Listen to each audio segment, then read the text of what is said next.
PNR gold and diamonds సరుకు తక్కువ బంగారం ఎక్కువ. ఇప్పుడు మన వైజాగ్ లో July 24న grand opening.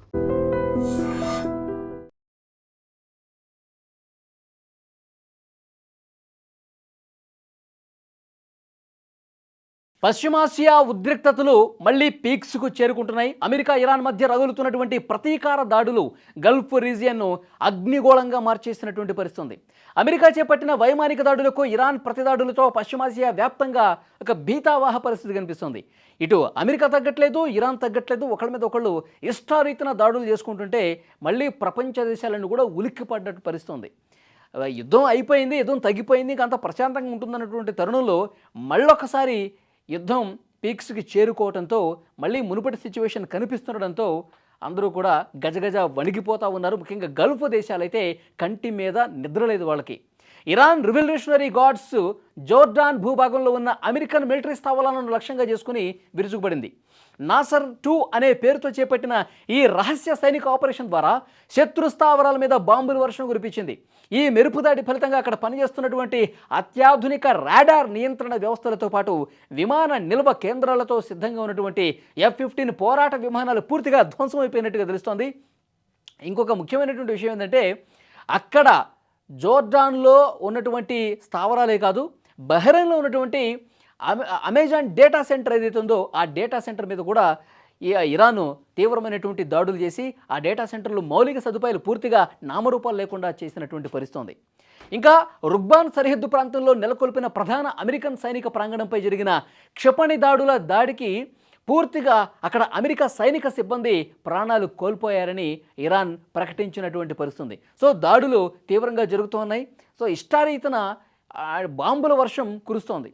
Gulf countries మీద చేస్తున్నటువంటి దాడులతో గల్ఫ్ కంట్రీస్ నిజంగా ఒక నిప్పుల కుంపటిని అక్కడ తలపిస్తుందన్నమాట. బహ్రెయిన్లో దిగ్గజ సంస్థ అమెజాన్ డేటా సెంటర్ని ధ్వంసం చేసిందని చెప్పి ఇరాన్ అఫీషియల్గా ప్రకటించింది. ఇరాన్లో ఉన్నటువంటి IRGC ఏదైతుందో సో అధికారిక ప్రకటన చేసింది, మొత్తం కొలాప్స్ చేసి పడేశామని. తమ దేశ పౌర వసతులపై అమెరికా దళాలు జరిపినటువంటి దాడులకు తగిన రీతిలో జవాబు చెప్పడానికే ఈ సాంకేతిక కేంద్రాన్ని లక్ష్యంగా చేసుకున్నట్టు పేర్కొంది IRGC. ఈ ఆరోపణలు క్షిపణి దాడి ఘటనను అమెజాన్ కానీ బహ్రెయిన్ ప్రభుత్వం కానీ ఇంకా ప్రకటించలేదు. IRGC ఇరాన్ చెప్తుంది కానీ ఇంకా ఆ డేటా సెంటర్ కానీ బహ్రెయిన్ కానీ చెప్పలా. మరోవైపు కువైట్లో కూడా దాడులు జరుగుతున్నాయి. ఇరాన్ బలగాలు ఆపరేషన్ లైట్నింగ్ ప్రత్యేక దాడి చేశాయి. ఈ దాడిలో కువైట్లోని అమెరికన్ మిలిటరీ క్యాంపులైన Arifjan, Ahmad Al Jaber air బేస్లో ఏర్పాటు చేసినటువంటి డిఫెన్స్ కవచాలు ఏవైతే ఉన్నాయో, కమ్యూనికేషన్ టవర్లు ఏవైతే ఉన్నాయో, రాకెట్ లాంచర్ వ్యవస్థలు పూర్తిగా ధ్వంసం అయిపోయినట్టు తెలుస్తోంది. ఇంకా అక్కడ ఉన్నటువంటి అలీ అల్ సలేం ఎయిర్ బేస్లోని రీపర్ డ్రోన్ నిల్వ కేంద్రం మీద జరిపినటువంటి దాడిలో కూడా అధునాతన నిఘా దాడి డ్రోన్లు ధ్వంసం అయిపోయినట్టుగా సమాచారం వస్తోంది. ఈ నేపథ్యంలోనే ఇరాన్ అమెరికాతో పూర్తి స్థాయి యుద్ధం ఆరంభమైపోయిందని చెప్పి ప్రకటించింది.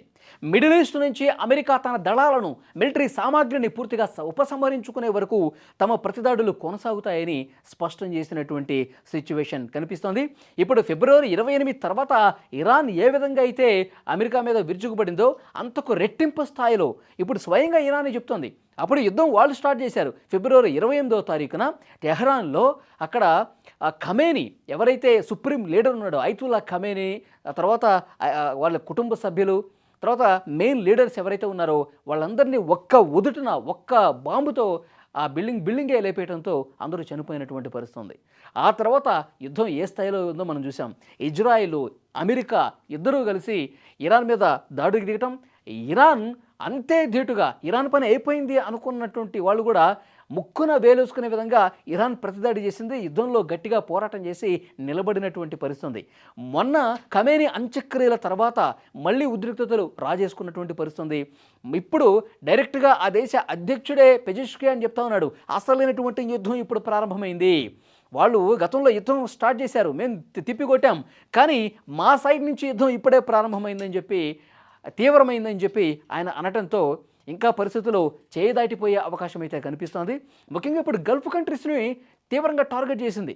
గల్ఫ్లో ఉన్నటువంటి జోర్డాన్ కావచ్చు, బహ్రెయిన్ కావచ్చు, కువైట్ కావచ్చు, ఖతార్ కావచ్చు, ఈ దేశాల అన్నింటి మౌలిక సదుపాయాల మీద, ఈ దేశాల్లో ఉన్నటువంటి అమెరికాకు సంబంధించినటువంటి కంపెనీస్ ఏవైతే ఉన్నాయో, అమెరికాకు సంబంధించినటువంటి వసతులు ఏవైతే ఉన్నాయో, అమెరికా ఎయిర్ బేస్లు ఏవైతే ఉన్నాయో, అమెరికా అక్కడ ఎయిర్ బేసుల్లో పెట్టినటువంటి యుద్ధ విమానాలు ఏవైతే ఉన్నాయో ఇంకొక ముఖ్యమైన విషయం ఏంటంటే అమెరికా సైనికులు కావచ్చు, అమెరికా సాధారణ పౌరులు ఎవరైనా గల్ఫ్ కంట్రీస్లో ఉంటే వాళ్ళ మీద దాడి చేయడానికి, వాళ్ళని కిడ్నాప్ చేసి ఇరాన్కి తీసుకొచ్చే ఆలోచన కూడా ఇరాన్ చేస్తున్నట్టుగా తెలుస్తోంది. సో ఇప్పుడు హర్ముజ్ జలసంధి ఒక్కటే కాదు, ఇప్పుడు గల్ఫ్ కంట్రీస్లో ఉన్నటువంటి అమెరికాకు సంబంధించిన ప్రతి వస్తువు కూడా ప్రమాదంలో పడింది అని చెప్పి చాలా క్లియర్గా అర్థమవుతుంది.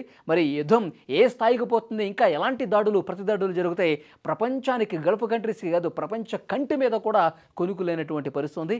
భవిష్యత్తులో ఇంకా ప్రమాదకరమైనటువంటి దాడులు ఈ కంట్రీస్ మధ్య ఉండే అవకాశం చాలా స్పష్టంగా కనిపిస్తోంది.